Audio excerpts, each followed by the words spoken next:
Shalom Bapak Mama, saudara-saudariku yang diberkati Tuhan. Selamat bertemu kembali di Suara Marturia Jumat 7 Juni 2024. Hari ini kita akan merenungkan bagian firman Tuhan yang terambil dari kitab Yesaya 30 ayat 1 hingga ayatnya yang kelima. Yesaya 30 ayat 1 hingga ayatnya yang kelima. Sebelum kita membaca dan merenungkan bagian firman Tuhan ini, mari kita berdoa. Bapa di surga, terima kasih atas penyertaan-Mu dalam kehidupan kami sampai dengan saat ini. Penyertaan-Mu membuat kami kagum, karena Engkau tidak pernah meninggalkan kami hingga saat ini. Dan firman-Mu terus menjadi kekuatan dalam kehidupan kami. Kami selalu siap untuk mendengarkan firman Tuhan. Berfirmanlah kepada kami ya Bapa, karena kami sudah siap untuk mendengarkannya. Amin. Kitab Yesaya 30 ayat 1 hingga ayatnya yang kelima.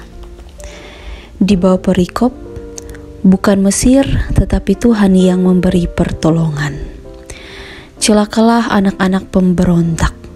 Demikianlah firman Tuhan, yang melaksanakan suatu rancangan yang bukan daripadaku, yang memasuki suatu persekutuan yang bukan oleh dorongan rohku, sehingga dosa mereka bertambah-tambah, yang berangkat ke Mesir dengan tidak meminta keputusanku, untuk berlindung pada Firaun dan untuk berteduh di bawah naungan Mesir.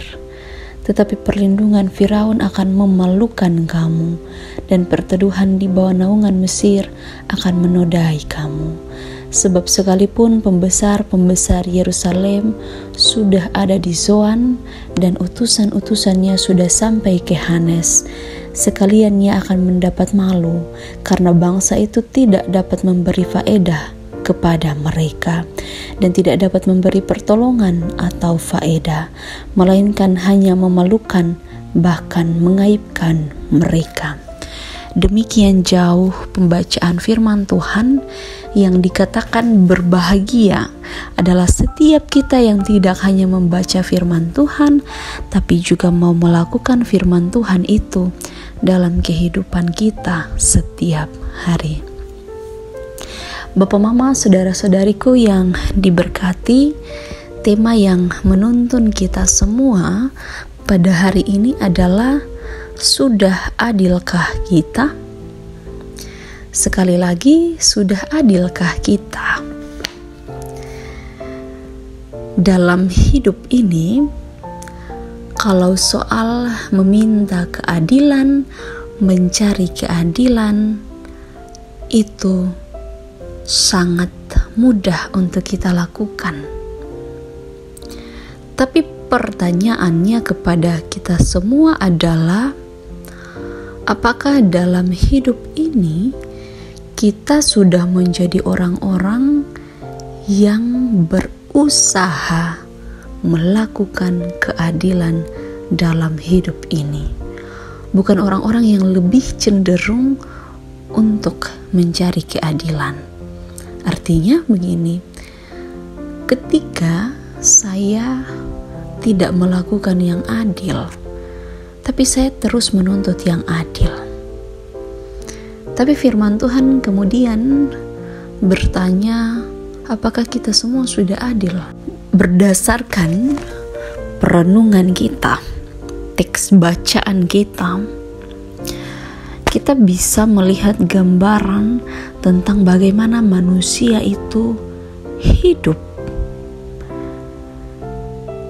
Melalui bangsa Israel, kita bisa melihat bahwa manusia itu biasanya suka meminta bantuan kepada orang-orang yang kemudian bisa membuat kita merasa adil dalam hidup ini. Dan di dalam hal ini bangsa Israel, mereka ini terbiasa dengan ketika ada di dalam keadaan yang tidak aman, mereka lari meminta bantuan kepada bangsa lain yang dianggap kuat. Dan bangsa lain itu tentunya dianggap akan menolong mereka ketika mereka ada di dalam ancaman. Dan di dalam hal ini, ketika Israel dikepung oleh Salmaneser, yaitu Raja Asyur, ia memerintah di waktu yang bersamaan dengan Raja Hizkia di Yerusalem. Dan ketika itu, tindakan Israel ini kita bisa bayangkan bahwa mereka itu orang-orang yang sangat ketakutan. Siapa yang tidak ketakutan ketika ada di dalam keadaan diancam, diserang? Pasti sebagai manusia yang terbatas takut. Dan di dalam hal ini, pertanyaannya, ketika kita ada di dalam situasi yang paling membuat kita terjepit, kita mau lari kepada siapa? Kalau berdasarkan apa yang dilakukan oleh bangsa Israel, mereka tidak lari kepada Tuhan. Dan di dalam hal ini, tindakan Israel ini didorong oleh ketakutan kepada Asyur.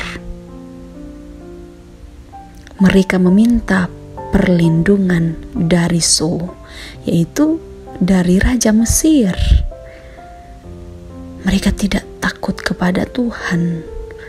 Mereka tidak lari kepada Tuhan. Artinya, mereka tidak menyadari bahwa dalam kehidupan ini ada Tuhan yang berdaulat dalam hidup kita. Dan pertanyaannya kepada kita, kalau kita menjadi Tuhan, dalam artian ketika kita ada di posisi Tuhan, apakah ini adil? Apakah Tuhan pantas untuk mendapatkan bagian ini? Padahal kan seringkali kita bertanya tentang keadilan itu sendiri, tapi ketika mencari keadilan, kita tidak mencari Tuhan dalam hidup kita. Padahal yang selalu menolong, yang selalu setia, yang membuat kehidupan kita tidak pernah terbatas itu adalah Tuhan. Bangsa Israel lupa bahwa sepanjang kehidupannya yang selalu menolong dan membuat mereka terbebas dari kehidupan yang kemudian membuat mereka jatuh, itu hanya Tuhan. Dan di dalam hal ini, Nabi Yesaya datang dan mengembalikan bagaimana mereka harus berpikir. Karena apa? Karena mereka sudah keluar dari apa yang harusnya mereka lakukan, yaitu mereka harus datang kepada Tuhan. Dan di dalam hal ini, Nabi Yesaya mau bilang bahwa mereka ini sudah menyakiti hati Allah. Bapak, mama, saudara-saudariku yang diberkati, kita sebagai manusia seringkali tidak sadar, ataupun seringkali juga sadar sebenarnya kita tidak lari kepada Tuhan.